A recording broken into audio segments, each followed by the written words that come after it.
Perkenalkan, nama saya Novita Egyan, NIM L1A118116 dari Program Studi Kehutanan Fakultas Pertanian Universitas Jambi. Di sini saya akan menjelaskan tentang jurnal yang saya baca mengenai fungi ektomycorrhiza dan endomycorrhiza. Baiklah, yang pertama saya akan menjelaskan tentang fungi ektomycorrhiza dari 3 jurnal. Baiklah, saya akan menjelaskan tentang jurnal yang pertama dengan judul Aplikasi Beberapa Dosis Inokulum Spora Scleroderma columnar untuk meningkatkan pertumbuhan bibit mahoni. Salah satu cara untuk menghasilkan bibit tanaman yang bermutu adalah pemanfaatan mycorrhiza. Ini mana mycorrhiza adalah bentuk simbiosis mutualisme antara akar tanaman dan fungi. Mycorrhiza dibedakan menjadi dua, yaitu ektomycorrhiza dan endomycorrhiza. Mycorrhiza yang memiliki beberapa manfaat, diantaranya mampu membantu akar untuk menyerap unsur hara dari dalam tanah dan memperluas daerah serapan hara oleh akar tanaman, serta juga meningkatkan ketahanan terhadap kondisi kering dan serangan patogen tanaman. Untuk tanaman mahoni, mampu bersimbiosis dengan ektomycorrhiza yang jenisnya Scleroderma columnar. Berdasarkan penelitian yang telah dilakukan, dapatkan hasil yang menunjukkan pemberian inokulum spora Scleroderma columnar tidak memberi pengaruh terhadap pertumbuhan tanaman mahoni. Presentasi dari kolonisasi ektomycorrhiza yang dihasilkan pada tanaman mahoni yaitu sangat rendah, sekitar kurang lebih 1%. Rendahnya presentasi kolonisasi ini menyebabkan inokulasi antara Scleroderma columnar dengan tanaman mahoni belum dapat meningkatkan pertumbuhan tanaman. Hal ini diduga karena ektomycorrhiza justru menjadi parasit dalam pertumbuhan bibit mahoni. Karena ektomycorrhiza pada tanaman mahoni ini mengambil hasil fotosintesis untuk pertumbuhan dan perkembangannya. Akan tetapi, ektomycorrhiza yang belum dapat membantu tanaman dan penyerapan unsur hara pada tanaman mahoni. Jurnal yang kedua yaitu dampak perlakuan pemanasan inokulum tanah terhadap kemampuan ektomycorrhiza untuk mengkolonisasi akar Sorea javanica. Ketergantungan Sorea javanica terhadap simbiosis dengan ektomycorrhiza menyebabkan perlu dilakukan dan diketahui apakah ada jenis ektomycorrhiza yang masih dapat bertahan di dalam tanah bila terjadi kebakaran hutan di Repong Damar. Pengetahuan tentang keberadaan ektomycorrhiza ini tentunya akan menjadi kunci penting dalam upaya rehabilitasi tegakan Sorea javanica bila terjadi kebakaran di lokasi Repong Damar. Dengan tujuan penelitian ini dilakukan untuk menganalisis dampak pemanasan inokulum tanah dari bawah tegakan Sorea javanica terhadap kemampuan kolonisasi ektomycorrhiza dengan pengaruh terhadap pertumbuhan dari Sorea javanica. Karena Sorea javanica ini dapat membentuk simbiosis dengan berbagai jenis fungi ektomycorrhiza. Hasil penelitian menunjukkan bahwa pemanasan inokulum dari ektomycorrhiza berpengaruh terhadap pertumbuhan tanaman Sorea javanica, yaitu pada variabel pertumbuhan tinggi batang, luas daun, dan juga jumlah dari bibit Sorea javanica. Pemanasan inokulum tanah tidak berpengaruh terhadap pertumbuhan diameter batang, berat kering pucuk, dan juga berat kering total. Pada pemberian inokulum tanah yang berektomycorrhiza mampu meningkatkan pertumbuhan tinggi, jumlah daun, dan luas daun dari bibit Sorea javanica bila dibandingkan dengan tanaman yang tidak diberi diinokulasi dengan fungi ektomycorrhiza. Dan Hasil terbaik yang diperoleh dari tanaman yang dilakukan dengan pemberian inokulum dengan pemanasan yaitu 100 derajat Celcius. Jurnal yang ketiga yaitu uji teknologi inokulum fungi ectomycorrhiza dan penambahan asam oksalat untuk meningkatkan pertumbuhan Hopea mangarawan. Beberapa spesies tanaman tidak dapat tumbuh maupun berkembang dengan baik atau normal tanpa bantuan dari mycorrhiza.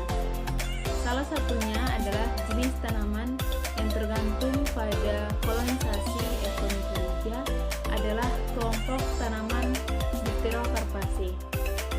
Salah satunya adalah Hopea mangarawan yang merupakan jenis dari spesies Dipterocarpaceae yang juga penyebarannya sangat luas di kawasan Asia Tenggara. Adapun tujuan dari penelitian ini adalah untuk mendapatkan jenis fungi ectomycorrhiza dan bentuk inokulum yang banyak dan sesuai untuk pertumbuhan tanaman dari Hopea mangarawan ini, serta mengetahui pengaruh pemberian asam oksalat terhadap perkembangan kolonisasi ectomycorrhiza.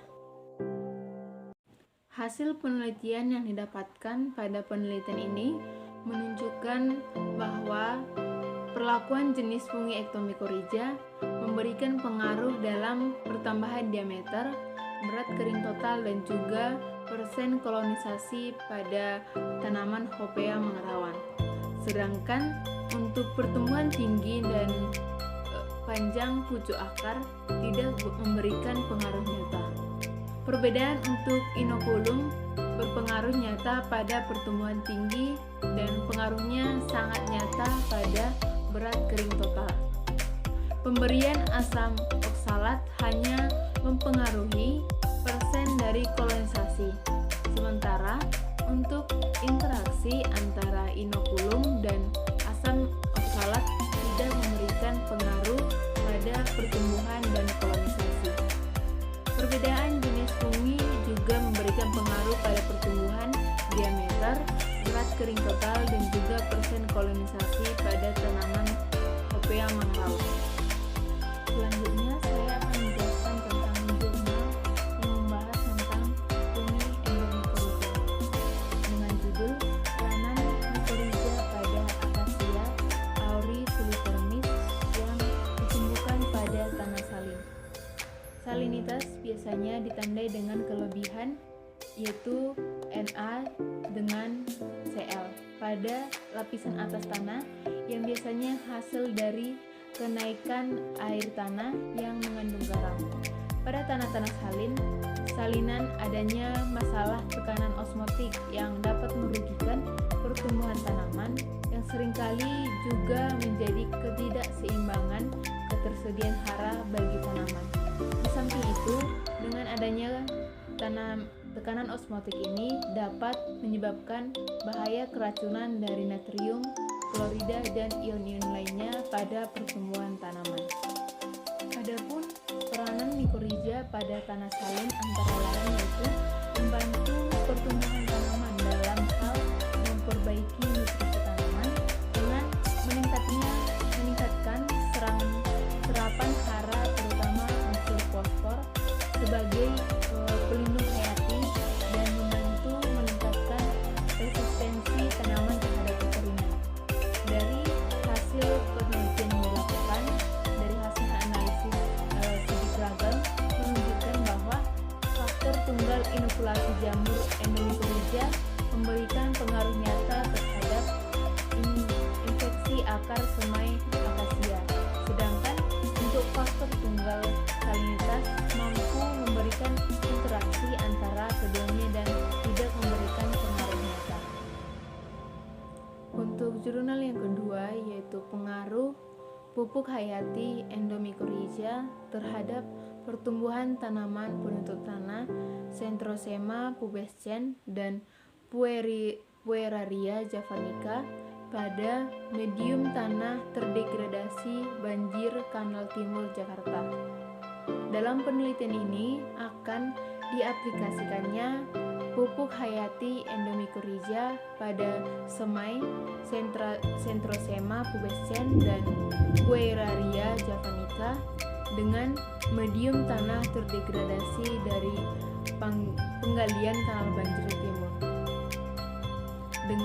Adapun tujuan dari penelitian ini yaitu untuk mengetahui pengaruh aplikasi pupuk hayati endomycorrhiza pada semai yang akan ditanam untuk media tanah terdegradasi.